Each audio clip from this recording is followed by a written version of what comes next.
So I want to start with a simple question. For brands, is there room to be neutral anymore? I would say that being neutral is probably something in the past. Brands are living, breathing, active participants in society now, and you can't hide if you do, and you remain neutral. Somebody else is going to make your position up for you. Mhm. I would say that nowadays neutrality is a stance within itself. So Mhm. although you may take a stance of being neutral, or you may be belaboring how you're going to be taking your stance, neutrality is seen as a stance in itself. Mhm. Yeah, Yeah. and go ahead, Chris. I was gonna say I tie those things together, right? Like so you're taking a stance. Like if you remain silent, people will fill in the gaps for you. And I mean, Absolutely. it goes back. We say it every time. We say it on this podcast all the time. You don't own your brand, you manage it.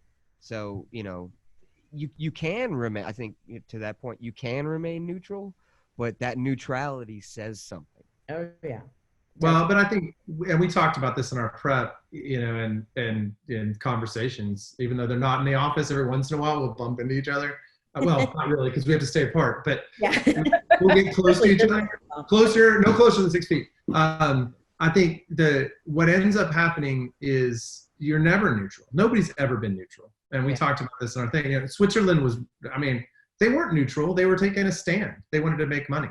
Yeah. They made money from both sides.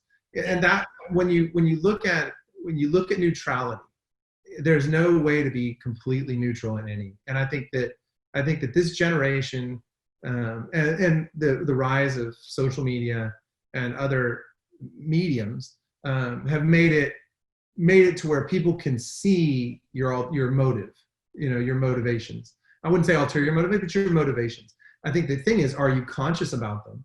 And are you doing it purposefully? Or are you just, to Cynthia's, you're just kind of willy-nilly with a brand? Somebody's going to brand you, Yeah. if you're not branding yourself, especially around issues like the ones we're facing right now. Right. Yeah, and so I think for brands, it's important, Bo, you touched on it.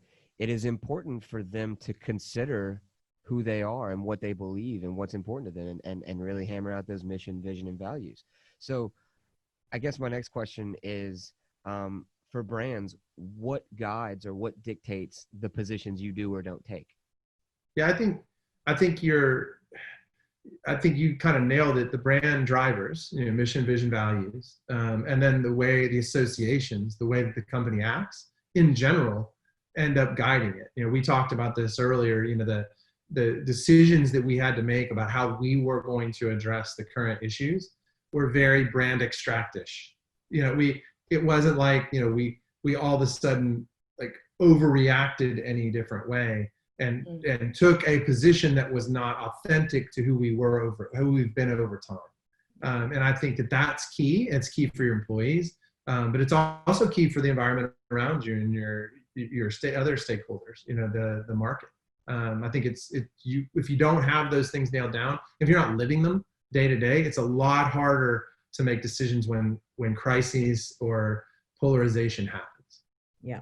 Absolutely, Bo. To piggyback off of what you said, you cannot let what is happening exteriorly, so if there is a movement or if there is something that happened, you cannot let that dictate what your core values are or what your brand is. It should Right. be the opposite. Right. You dictate. I think you're right. Absolutely right, Tia. Exactly. And I think it's I'm not calling out any brands or anyone, but it's kind of, there's this little bit of this authenticity, where it's like, are people overcompensating for having the lack of, brand values that they've been leaning on, where it's just like, they might overcompensate with messaging to kind of be in line with, where everything's going. I think if you stay true to yourself and you actually have, values that you can lean on, then you won't end up having to do that, or you'll be less likely to do that. Yeah, and we have a core value: do the right thing, right? And it's a really difficult value. We were having a discussion before starting this earlier. Everybody has grown up or been brought up in different environments, and we're all different, and so Yeah. do the right thing can mean a different thing to everybody. But at the core of it, if you've got values that you believe in, if you hire to those values, if you train and manage, and if you live those values, it's a lot easier when things like this happen, to stay true to who you are, and then not take a beating for being who you are either, because it's like, oh, okay, I expect them to be that way. We may disagree, and we are a company of individuals with individual ideals, but we somehow come together to produce and work together, and live and have fun and serve the community together. And that's the great thing about this. The challenge is some of these things have been really sensitive, and you're walking on nerves. And so how do you address those things, in a way that represents your organization, but also represents each individual? Yeah. And go ahead, Tia. Chris, in a nutshell, what we're saying is, in order to have our stance and decide how we want to move on these things, we need to do our pre-work first. We need to set our foundation and make sure that that is what we are going to be doing as an organization going forward. Yeah. And as long as you've done that pre-work, you're not reacting, because I think we touched on it a little bit. There's a tendency sometimes to overreact or even underreact.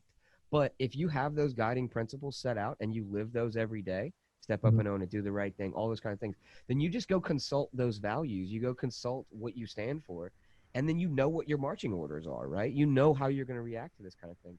And I think that brands that do that the right way, I think they alleviate a lot of that pressure and a lot of that crisis communication and a lot of those kinds of things. Mm-hmm. And the great thing too is that it's not just for company leadership or for the way they communicate, it is for their employees as well. Like we were talking about how it affects our own, like our staff, and everyone who works for BE. For, if you think about larger corporations, it's like, if they don't have established, guides or values, then things like this happen. You might have your entire staff or all your employees saying like, what do we believe in, like how do we stand? And if the leadership doesn't say anything either, that leaves them all in a really awkward position. So same thing. Do it ahead of time. It needs to be, and that's the thing is, and it's important to get, not only have those values, but to live those values, and to disseminate those values from the top down or even bottom up, whatever it is. It's their culture, what are they about? What do they stand for? You need to make sure that it permeates your organization so that everyone's aligned. And while being sensitive, Bo, as you mentioned, we're all different people with different ideals, with different, morals, with different, all these kinds of things. But I think there's something, and I don't know if we can define it. I'd be interested to hear your thoughts, but I don't know if we can define that thing that, even though we are a group of people who have different ideals and different morals and different upbringings, where we can all come together and align and really be, maybe harmonious is overselling it, but being together in how we want to, the face we want to present, and the stance and the position that we want to take in some of these more serious, heavy issues. Right. Well, I think the idea, I don't know, a concert, an orchestra is kind of a great symbol of this, right? And I think the America that I believe in, or that I've grown up in, is like, this is what our ideals are, freedom of religion, ability to express ourselves, the differences, and those things collide. I mean, even our founding fathers, and with their foibles and their problems, they saw this was going to be a challenge with what they were promising. And that's the conflict that you see in organizations all the time too, is that you're a group of people that have different pressures and different ages and different races and different creeds, and somehow you all kind of work together, okay, and it works. And I think some of that is just respect, and it's respect for not just the rights you have, but it's respect for just the human condition. The fact that we all have struggles, we all have things we deal with. And I think that leaders need to be attuned to that. But I also think that everybody in the organization and in our country, that's what we were founded on, was like, we got to figure this out and work together in a way to make it work, and all believe something different. That's pretty crazy when it comes down to it, and I think that one of the challenges that we're seeing today is that leaders seem to be representing a certain group of people as opposed to all the people, and I think that is a challenge in this polarization, whether it's in an organization, whether you like the chemists more than you like the loading dock people, or whether it's in politics, whether you're blue or red, you're still elected to represent all the people, and I still lead all the people in our organization. And so how do we do that in a way, because the four of us may have very different beliefs about certain things. I have to respect that, and hopefully you respect that back. And I think organizations that kind of are founded on that basis, again back to values, core values and mission, and have a shared understanding of that, the pre-work that Tia's talking about, when they do it, makes it a lot easier to make decisions. Yeah. And people can get along and have conversations as opposed to just shutting down and blowing up. Yeah. So okay, so ideally you've done the pre-work, right? You've defined your mission, vision, values, you disseminate that kind of stuff. But let's assume for a second that you haven't, or even if you have, and it's a really tough position or stance. What are some of the considerations that brands should take when they're deciding whether to, back A, back B, be neutral, which is, as we talked about, maybe option C, that it's taking a stance in itself? What are some of the implications that they need to consider as they're putting together messaging or communications, or identifying their position on this kind of thing? Well, I think first and foremost, we have to consider our audience internally and externally. We've got to consider our employees. We've got to consider the people that we work with, our partners. And also we've got to consider our customers and what they're thinking and what's important to them as well. Yeah. I would even add the general public in today, right? Like, and not that should be the deciding factor, but we do live in a time, Tia, we listen to that podcast about cancel culture, right? We live in a time where that kind of stuff, you may have customers who agree with a position you take, but the rest of the world doesn't, and you get quote unquote canceled.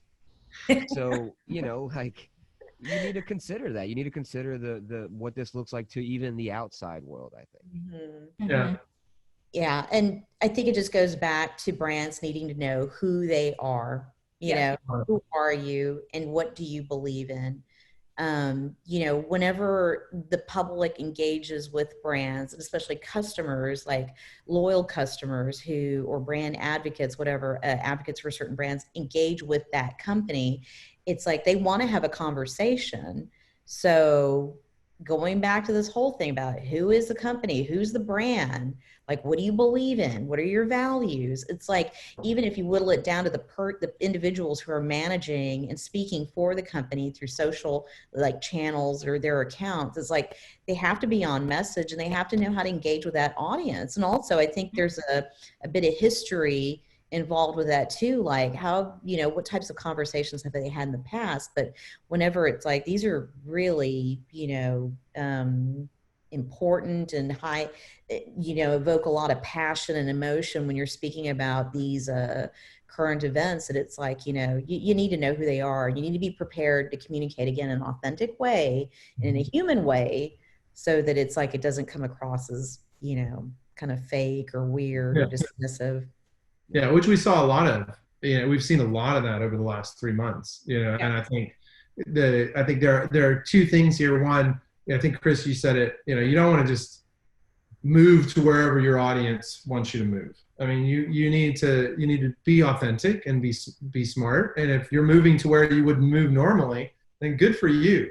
But if you're making a massive shift and you've always acted a certain way, and now all of a sudden you've seen the light and you're gonna all of a sudden be perfect, or in the eyes of what, it doesn't make any sense. I mean, I think a good example recently of a brand standing up for what it believes in was Facebook and Mark Zuckerberg and kind of, I don't want to be the arbiter of truth, which sounds a little bit like a cop out with a lot of the things that are going on, but the reality is that has been their full on, position since day one. Yeah. We want a free flow of information. Now the complications of the world and what's going on and hackers and whatever content farms and stuff like that, that complicates that decision of who they were, who they've been, but in reality, back to this cancel culture piece, the New York Times author that came out and was like, wait a minute, this is becoming censorship. Yeah. Again, if Jack Dorsey is going to say we want the free flow of communication and information, but then he's going to censor certain groups, and I'm saying that right now they're doing a good job of being all sides, that just taking that step is counter to what the founding principles of Twitter were. Now the other side is you may have other principles about be nice to people. If that's one of their core values, then Twitter's really gone awry. but those are the kind of things that your values, how they attach, how your values respond to culture, and then how your audience responds to your values. If there's a point where you need to adjust, and we've redone our values a couple times at Brand Extract, part of signs of the time, part of us growing up and figuring out who we were. But culture changes, times change. Maybe we don't have to have grit, one of our core values. Maybe it's not so tough 5 years from now, and there's a more important thing that we need to focus on. But those are the kind of things that you still, at the end of the day, you got to be authentic and true to who you are. Bo, you touched on the evolution of brands, of a brand or brands in general. And for me, it sparked a thought or an idea about, it feels like we're at, over the last, let's call it 5 years, there's been mounting pressure on brands. And we talk about this with our ESG reporting. We had our last podcast we did on ESG reporting, talked about like, there's a need beyond just driving profits, right? Doing social good. BlackRock recently, has I think put out a letter, or there's a CEO letter that recently came out, basically said, corporations' main driver is not only to, which is a break, but it's not only to drive profits. It's to, I guess, leave the world in do no harm, basically. And I'm stumbling over this, but basically the idea was that, hey, it used to be all about profits, but now really it's about doing good or doing no harm. So I think brands are being put in a position and being slowly pushed to have to reconcile these things, whether it is, maybe they can sit out conversations about social justice, but there are things that I think, depending on your company, you can't sit out anymore. Do you guys, do you find that true, or do you think that there's still places where you can sit things out and don't have to address certain things? You're going to, if you're a large company, especially if you're a B2C company, but even B2B companies, somebody's going to put you under a microscope, and it might be, kind of an investor who's incredibly interested in how you're treating the environment, or, it might be a large publication company and it's your audience is kind of like, what's the inner workings of your company? It's like somebody's going to call you out. You're going to get called out. Just be prepared for it. And back to this whole thing with, corporations are treated like individuals. I believe corporations even have like their own rights, like an individual now. So be prepared to be approached as an individual, and people are going to ask you questions. Yeah. I think that we may be at a point where some companies or some topics may have the luxury of not having to have a stance or response. but in quick short order in the next couple of years, everybody's going to have a magnifying glass on them.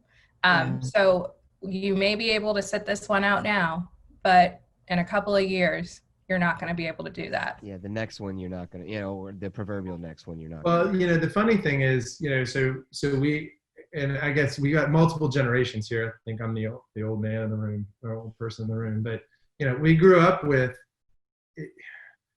don't talk about politics, don't talk about religion, don't talk about the other thing we talked about earlier. I never was like that, right? I always kind of did it, but I always that was put on the companies that people worked for. And I think there are two things that you kind of unpacked here, Chris, that I hate the term unpack. Two things that you brought into this. One, investors like BlackRock, and we know this from some of our clients who they've come to and said, what is your ESG strategy? What is your environmental strategy? What is your racial injustice strategy? How are you going to achieve this? What are they doing? And oh, by the way, we're pulling funding if you don't have this addressed in the next 6 months. And so there's that dynamic that's going on where it's like, look, the market is making a move. And then there's the dynamic T and I talked about from a generational standpoint of, I had no expectations of the companies that I worked for to step into the ring in politics or religion or social injustice or any kind of thing. I expected them to be good. I expected them to hire people. I expected them to address equality and pay and all that kind of stuff and be fair, but I never expected them to take a position. And that's not the case in today's generation. Today's generation is like, what do you believe in? What do you stand for? And I won't work for you if you don't believe in the same things. I do think it's a little misguided, back to what we talked about of like, we represent a company of different individuals. And so a company taking one position might alienate 50% of their audience. So we have to be careful with that. But at least the ability for them, for those people to share their voice and the company to allow for that, if they're not going to take a position, is going to be critical, for brands moving forward and companies moving forward. Because there's no way, you just can't hide. You can't be Switzerland anymore, because everybody knows that you're just in it for the money. You can't hide that anymore. And so what drives you? What are your values? And you're taking a stand, to Tia's point, by not taking a stand. Yeah. And the internet and social media, all that kind of stuff has given us an increased level of transparency to where you can check the receipts, right? You can always go back and look and see, who's done what and where they have fallen on specific issues or haven't fallen and things like that. So it makes thinking about this as a brand, even as an individual, it makes it important to consider, how is this going to look right now? But the flip side of that, and Bo, we've talked about this before, is like, how do things age, right? If I take a stance right now, 10 years from now, is somebody going to dig up an old tweet and say, wait, 10 years ago, you were on this side of something like that? And so it's tough, man. It's a minefield. Yeah. Well, it's revisionist. You can't, I think the thing is, no matter what, people grow, people change, things happen. You say stupid stuff. Our founding fathers were slaveholders. I mean, it's what it is, right? It's how do you react and respond to that today? And I think, how do you make sure that there is justice? How do you make sure that those things are there today? And so if poor, so-and-so media personality said something stupid 15 years ago when it was okay to say those things and people laughed about them, that doesn't make it right. No. But that shouldn't define that person today. Now, if they have a history of doing that in all their tweets over every minute of time, exactly. And then for a year they decide that they're not that way, okay, that's a different deal. Yeah. And so we have to be careful with that. It just, call the question, do you believe this? Does that matter? But I think the judgment of people so quickly, and when I say that, even corporations and organizations, when we're talking about brand, it's a dangerous place to be because we've all made mistakes. Yeah, and what you're talking about there, you're talking about context, right? All of it is within context, right? If someone makes one, I'll use Drew Brees as a Saints fan, right? And he's got a personal brand. Drew Yeah. Brees recently, with the anthem, policy coming into question, he came out and stated what he believed. But it was in the context of that was that it was in the middle of everybody kind of coming together, a lot of people coming together, particularly a lot of people in the NFL coming together for to support racial inequality or to support racial justice, right? Mhm. But if you check Drew Brees' receipts and notice that he's given millions and millions of dollars to communities, minority communities in New Orleans over the years, and that how much he's done for the community of New Orleans, you can go back and look and say, yeah, maybe he was a little misguided here, or he said this at the wrong time. But canceling him is not the right thing to do because we have the context of he's been on the right side of all this stuff for the past decade and a half. Right. So It's like his actions and then what Yes. he's saying. They don't, you're kind of like, you did all this stuff over here, right? right. So, yeah. So I think Well, it's in, Chris, it's yeah. it's Go ahead. all about, as Cynthia said before, authenticity. And it's not just about what you say or a statement that you put out there. It's how you back up your actions. That's just as important as putting out a statement. It is, if you are taking a stance on something, you are perpetuating that stance by doing things to further the stance. Mhm. Yeah, I'm really glad you brought that up actually because that's a huge piece of this is you can put out that beautiful press release, you can put out that amazing tweet or whatever it is, but eventually Yeah. if people check back on you in a month, in 2 months, in 6 months, and realize that it's all lip service, and it's Yep. your company hasn't changed anything, or you haven't supported these causes, then you'll probably get dragged through the mud, and rightfully so. Yep. You don't want people, to jump on this bandwagon, whatever the bandwagon may be, and just use this as an opportunity for good pub. That's becoming more and more kind of, I guess, transparent than ever. And so, Yeah. one thing I want to shift a little bit to is if you are going to put out a statement or you are going to take a position, whether it's a tweet, whether it's a press release, whether it's a video, whether it's a commercial, whatever it is, um, what's important to communicate out to the audience, your audience, whether, and again, that audience is, it's definitely, the audience is definitely your target audience. It's your partners, it's potential employees, potential investors for some companies. But at the end of the day, I think it is also there for public consumption. So, what Mhm. are things that we want to consider, we would recommend that brands consider when they're crafting these positions and or statements? Well, I think first we need to kind of like, see where they're at. Have they had a guidepost? Have they have guidelines or guides? Are they existing? And I think there's like kind of one track for that. If there's nothing, it's like non-existent. That's another track. So it's like if they've had already an established structure for back to their values and everything else, then it may be.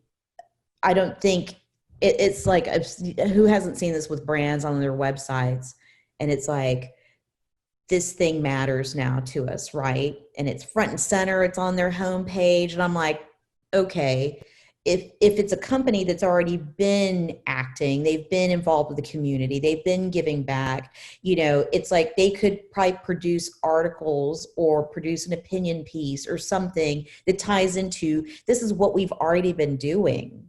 It's like we've got all this behind us that we've done, and we're here with you today. Versus, hey man, this matters to us too, and so it's like those are the two tracks I think we would have to look at to see, like, are we here or there? you Yeah. know And that's not to say that if something like, I'll use Black Lives Matter, for example, that's not to say that if you haven't has supported, minorities and Black lives in the past, like with donations or anything like that, and you don't have the receipts, like I talked about, to go and check. It's not to say that you can't, but I think one of the things that's important is to identify opportunities. If you're going to put together a commercial or a press Yeah, release or whatever, and say, hey, look, absolutely. this is what we're going to do going forward, because maybe we have been asleep on this. Maybe, Black Mhm. Lives Matter, whatever, Yeah. whatever cause that we're talking about. They You know, need to have a plan. Yes. right. Absolutely. Because if there's no plan for follow up and they fall flat on their face, that's worse than probably keeping their mouth shut. Yes. Because then it's like, wow, you want to talk about retribution afterwards. It's not going to be pretty. So I'm sorry, Tia. Go ahead. Oh, no, I was just agreeing with you. It's definitely very important to have a plan. And if you haven't had a stance on something, say, for instance, we're talking about saving the whales in the ocean, and you are a company that dumps millions and millions of gallons of toxic waste into the ocean, you have to acknowledge your mistakes and have a plan to how to move forward. Yeah. Right. Well, and I think that's the big thing is, mission, vision, values, core values, living your beliefs, doing that over a period of time that gives you a little bit of ground cover when something bad happens.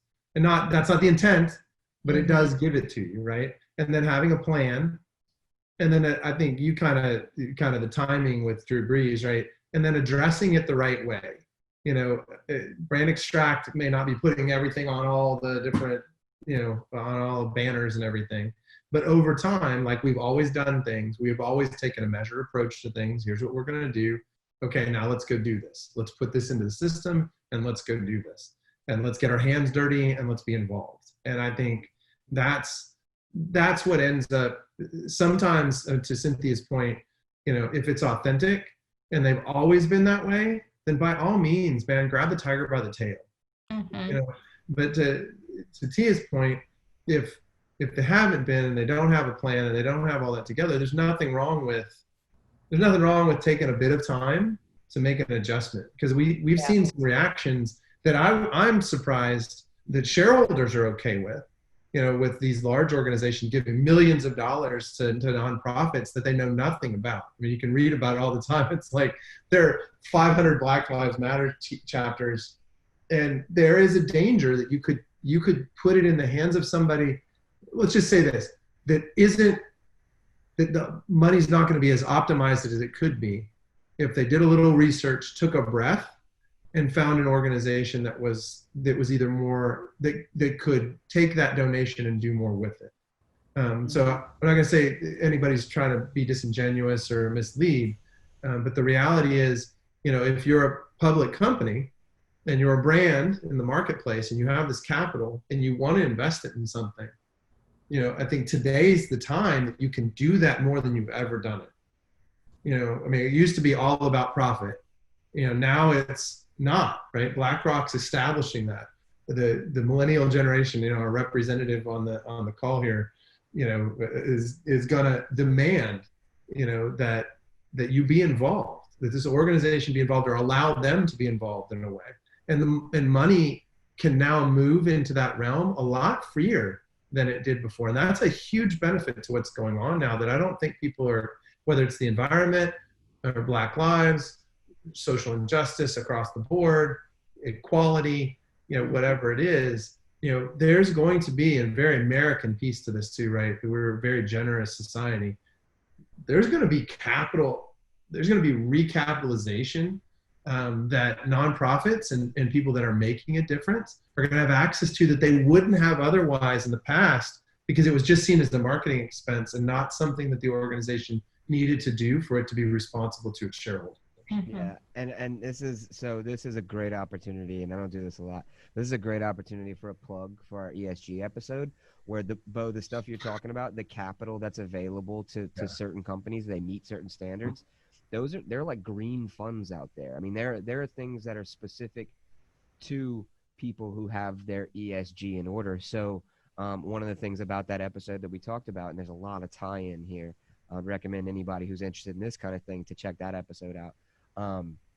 But what's, more and more ESG reporting is becoming tied to good business, right? Like and there's a whole branding component to it too. It's about understanding who you are, making those shifts, and assuming or getting to the point where you are authentic in your not only just what you're reporting, but making sure that your brand reflects those things that you're reporting on, and you're trying to get better, because there's layers to that. But you guys talked about kind of looking before you leap.